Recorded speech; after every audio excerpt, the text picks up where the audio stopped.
Votre cerveau vous manipule et le mien aussi d'ailleurs, hein. Je vais vous donner un exemple qui va parler, je pense, à tout le monde. Imaginez, vous envoyez un message à un ami, un message très simple, hein, amical, peut-être une proposition pour se retrouver. Les minutes passent, 1 heure, 2 heures, et aucune réponse.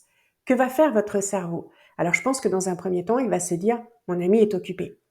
Mais l'absence de réponse à votre message, quand ça dure, c'est là que votre cerveau va commencer à construire un scénario. Peut-être qu'il y a des idées plus sombres qui vont s'immiscer. Et si je l'avais vexé avec mon dernier message? Oh, qu'est-ce que j'ai bien pu lui dire? Vous allez refaire l'histoire. Peut-être que vous allez vous dire, il ne veut plus me parler. Et pourtant, quelques heures plus tard, une réponse arrive, pleine d'enthousiasme, hein. C'est votre ami qui vous dit, désolé, je n'avais pas vu ton message, j'étais en réunion toute la journée. Alors ce petit exemple est anodin, mais il illustre un fait qui est fascinant. Face à l'incertitude, notre cerveau n'attend pas de preuves pour tirer des conclusions, il déteste le vide. Alors, il va le remplir avec ce qu'il connaît de mieux, nos expériences passées, nos craintes, nos attentes, nos peurs. C'est un mécanisme de survie qui date de nos ancêtres, hein, de l'époque de Tonton Cro-Magnon, comme j'ai l'habitude de le dire.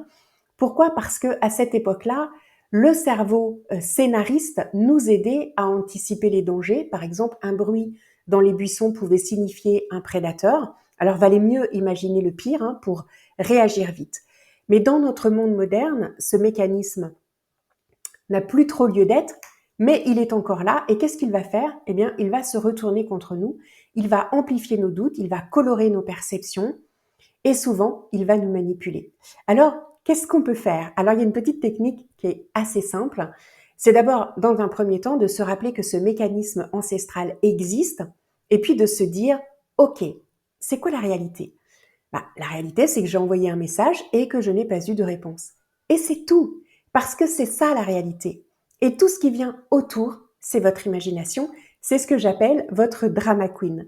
Alors si vous avez tendance à vous faire des scénarios catastrophes et à rester par exemple bloqué à cause de vos peurs notamment, quelque part autour de cette vidéo, hein, il y a un lien, cliquez dessus et retrouvez-moi, je vais vous expliquer une technique pour chasser ces pensées parasites. Je vous dis à bientôt.